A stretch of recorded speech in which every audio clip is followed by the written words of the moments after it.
손님이 들어오셔서 퇴비 10포랑 비료 1포 달라고 말씀을 하시면요, 유기질 부숙비료 10포, 무기질 복합비료 1포 드리면 될까요? 라고 되물을 필요는 없습니다. 그냥 저는 묵묵히 손님 차에 가축분 퇴비 10포, 복합비료 1포를 실어드리면 되죠. 이렇게 유기질 부숙비료는 퇴비, 무기질 비료는 비료라고 부르기로 사회적으로 암묵적으로 합의가 되어 있죠. 사실은 모두 다 식물의 성장을 촉진하기 위해서 주는 비료거든요. 유기질 부숙비료, 유기질 비료, 무기질 비료, 어떤 것이냐에 따라 우리가 부르는 퇴비, 유박, 비료로 나눠집니다. 이것들은 대체 어떤 차이가 있는 걸까요? 이 영상을 딱 5분만 집중해서 보시면 모든 것을 가져가실 수 있습니다. 우선 비료는 질소, 인산, 칼리, 칼슘 같은 가공된 화학물질들을 주 원료로 합니다. 고포장에 정확하게 한 포에 얼마만큼의 양분이 들어가 있는지 표기가 되어 있죠. 비료에서 가장 많이 볼 수 있는 것이 우리가 NPK라고 하는 질소, 인산, 칼리입니다. 사람한테는 탄수화물, 단백질, 지방처럼 가장 기초적이고 필수적인 양분들입니다. 질소 N은 잎과 줄기, 인산 P는 꽃과 열매, 칼리 K는 뿌리에 도움이 되죠. 퇴비는 가축의 변, 톱밥, 왕겨, 짚, 낙엽 등의 자연물질 그대로를 원료로 만듭니다. 그렇지만 비료처럼 NPK나 영양분의 함량이 적혀져 있지는 않습니다. 대신 유기물의 함량이 20% 혹은 30% 이상이다 라고 적혀져 있습니다. 이 유기물들은 결국은 양분으로 변해서 식물에 흡수되지만 비료와 같이 그 함량이 어느 만큼이다 라고 정확하게 말하기는 어렵습니다. 그래서 비료와 퇴비를 식물에 주는 양약과 한약에 비유하시는 분들이 있는데 꽤나 적절한 비유인 것 같습니다. 그런데 저는 한약도 좋지만 개인적으로 양약을 더 신뢰하고 선호하거든요. 저 같은 성향의 분들이 성분이나 수치를 한눈에 확인할 수 있는, 그리고 효과도 빠른 비료가 퇴비보다 더 좋은 것 아니냐 할 수 있지만, 퇴비가 사람들이 가장 오랫동안 써온 밑거름인 이유는 따로 있습니다. 식물에 양분을 공급한다는 역할, 그것 이외에 좋은 땅을 만드는 재료이기 때문입니다. 땅 속에서 퇴비는 미생물의 먹이가 되어주면서 흙의 구조를 변화시키고 흙 안에 공간을 만들어서 공기가 잘 통하게 하면서 보습, 배수도 도와주는데, 밀도가 높고 촘촘한 흙에서 포슬포슬한 흙으로 변하게 하기 때문에 식물이 잘 자랄 수 있는 기본 토양을 만드는 중요한 역할을 하는 거죠. 반면에 비료는 퇴비가 하는 것처럼 흙의 구조를 변화하거나 좋은 흙으로 개량하는 역할을 하지는 못하고 식물의 양분을 효율적으로 빠르게 전달하는 역할만을 합니다. 비료가 정해진 양분으로 효과가 즉각적이면서 확실한 반면에 퇴비는 즉효보다는 꾸준하게 식물이 잘 자랄 수 있는 기본 환경을 만들어주니까 시간이 지날수록 그 진가를 나타낸다고 할 수 있죠. 보통 비료의 효과를 한 달 정도 간다고 보고요. 퇴비는 원료가 뭘로 구성되어 있는지와 심는 작물에 따라 달라지지만 3에서 6개월까지도 효과가 있다고 봅니다. 어쨌든 효과면에서 빠르고 강하냐, 은근하게 오래 가느냐의 차이가 있습니다. 평소에 공부하는 습관을 들여서 꾸준히 공부하는 학생을 퇴비, 그리고 선생님이 찍어준 문제로 벼락치기를 잘하는 학생을 비료라고 한다면, 아무리 평소에 공부를 열심히 해도 선생님이 나온다고 찍어준 문제를 외면하고 그냥 우직하게만 할 수도 없고, 평소 공부하는 습관 없이 예상 문제만 벼락치기 할 수도 없는 노릇이니까 비료와 퇴비 둘 다 적절하게 어우러지게 사용하시는 게 제일 좋겠죠. 퇴비는 주로 작물을 심기 이전에 흙과 섞어서 기비, 그러니까 기초비료로 사용하고, 비료는 작물을 심기 직전 혹은 작물을 심고 나서 추비, 그러니까 추가비료로도 사용합니다.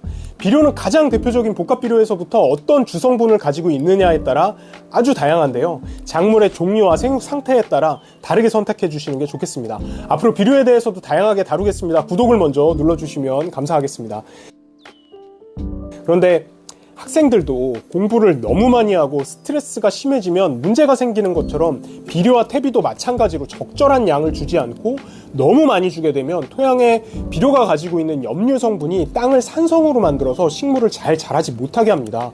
염류 집적 토양이라고 하는데, 이렇게 되면 뿌리지 않는 것만 못하게 되니까 퇴비나 비료 둘 다 겉표면에 적혀져 있는 적정량을 사용하시길 당부드립니다. 보통 퇴비 20kg은 5평에서 10평 정도, 복합비료 한 포대는 70평에서 100평 정도 사용하는 것으로 생각하시는데, 유독 비료를 많이 먹는 작물이 있고 상추처럼 많이 안 먹어도 되는 작물이 있고 작물마다 다르니까 꼭 겉면의 적정 시비량을 확인해 주시길 바랍니다. 퇴비를 사용하실 때 주의하실 점은, 퇴비는 유기질 부숙비료이긴 한데 퇴비 생산업체마다 미처 부숙을 끝내지 못한 경우도 많습니다. 부숙이 제대로 되지 않은 퇴비는 우선 냄새가 심한데요. 근처 농약사에서 퇴비를 사서 차에 싣고 밭까지 가는 동안 냄새 때문에 너무 괴롭거나 퇴비 봉지를 뜯는 순간 아까 먹은 점심이 올라온다 하시면 반드시 퇴비를 뿌린 다음 최소 열흘 정도는 퇴비가 발효되면서 가스와 열이 빠져나갈 수 있게 식물 심지 마시고 시간을 좀 가지시길 바랍니다.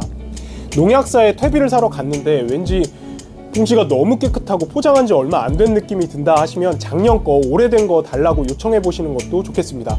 근데 1년 정도 외부에서 보관한 퇴비라고 해도 일주일 이상 가스는 꼭 빼주시는 게 좋겠습니다. 여기까지 비료와 퇴비에 대해서 알아봤습니다. 추가로 유박 퇴비, 유박 비료에 대해 말씀드리고 마치도록 하겠습니다. 여러분들 조금만 더 힘내세요. 다 끝났습니다. 유박 비료는 퇴비처럼 유기질 비료이고 야자, 콩, 아주까리 같은 기름이 나오는 식물을 짜고 남은 찌꺼기로 만듭니다. 물론 어분 같은 동물성 유박 비료도 있지만 지금은 많이 사용하시는 식물성 유박에 대해서만 말씀드리겠습니다. 유박은 유기물의 함량이 일반 퇴비보다 2배 이상 높습니다. 그래서 안 좋은 말로는 독하다고, 좋은 말로는 적게 써도 높은 효과가 있다고 하죠. 또 일반 퇴비에는 보증되지 않는 질소 인상 칼리가 보통 7% 이상 보증되어 있습니다. 그래서 유박 퇴비는 3분의 1만 가지고도 퇴비 한 포의 역할을 한다고 광고합니다만 퇴비가 갖는 토양의 구조를 변경하는 역할, 배수, 통기, 보습의 역할 같은 것들은 비료와 마찬가지로 하지 못하기 때문에 이 점도 알고 계시면 좋겠습니다. 일반 퇴비가 부수개 과정이 끝난 이후에 포장이 된 것이라면 유박은 부수개 과정이 없이 포장되기 때문에 밭에 뿌리면 곰팡이 같은 미생물이 유박을 분해하면서 열과 가스가 발생하는 단계를 반드시 거치게 됩니다. 뿌리고 나서 식물을 심기까지 20일 이상은 기다려 주셔야 돼요. 퇴비는 잘 부숙되어 있다면 뿌리고 나서 즉시 효과를 내지만 유박은 발효가 되는 기간이 지나야 비로소 식물에 흡수되는 양분이 되니까 지효성 비료라고 볼 수 있고 효과 기간은 일반 퇴비보다는 짧고 비료보다는 길다고 보는데 작물에 따라 다르지만 보통 2-3개월 정도로 알려져 있습니다. 정리하자면 비료는 효과가 빠르고 좋은 만큼 빨리 없어진다. 퇴비는 흙을 좋게 성질을 바꿔주고 효과가 오래 간다. 유박 퇴비는 비료와 퇴비의 중간쯤에 위치하고 유기물이 많아서 퇴비보다는 효과가 높고 비료보다는 오래 지속되는 장점이 있다라고 기억해 주시면 좋겠습니다. 주의할 점은 세 가지 모두 적정량을 사용하셔야 한다는 것, 유박 퇴비는 시비하고 나서 반드시 최소 20일 정도는 가스를 빼는 시간을 가져야 한다는 것, 퇴비는 부숙되어 있다고는 하지만 퇴비의 상태를 봐서 그리고 많이를 대비해서 10일 이상은 가스를 빼줘야 한다는 것 정도가 되겠습니다. 저희 가게에도 주말 농장 하시는 분들은 퇴비, 유박, 비료 이런 거에 모종까지 한꺼번에 사서 그날 다 한 방에 끝내시려는 분들이 있는데 그러면 다음 주에 모종이 죽었다고 또 오십니다. 또 뵐 수 있어서 저희야 좋지만 퇴비를 뿌려서 밭을 만드는 날 그리고 비닐 씌우고 모종 심는 날만큼은 여력이 되는 만큼 바쁘시더라도 꼭 분리해 두시길 바랍니다. 한 번에 다 하지 마세요. 식물 잘 못 자라요. 요즘에는 비료의 효과가 한 달이 아니라 3개월에서 6개월까지 지속되도록 나오는 완효성 비료들이 있는데 저희가 추천하는 비료 제품들은 댓글에 올려두도록 하겠습니다. 도움이 되셨길 바라면서 지금까지 농사의 실패를 줄여드리는 것을 보람과 긍지로 생각하는 네이버 스마트 스토어 농사친구, 김포의 농약사 농사 이야기, 그리고 저는 문상철이었습니다. 여러분들 감기 조심하십시오. 이런 환절기 때 감기 걸리는데 저도 오늘 감기가 걸려서 목소리가 불편하셨다면 죄송합니다. 구독과 좋아요, 알림 설정도 눌러주시면 늘 좋은 정보와 좋은 제품으로 찾아뵙겠습니다. 감사합니다.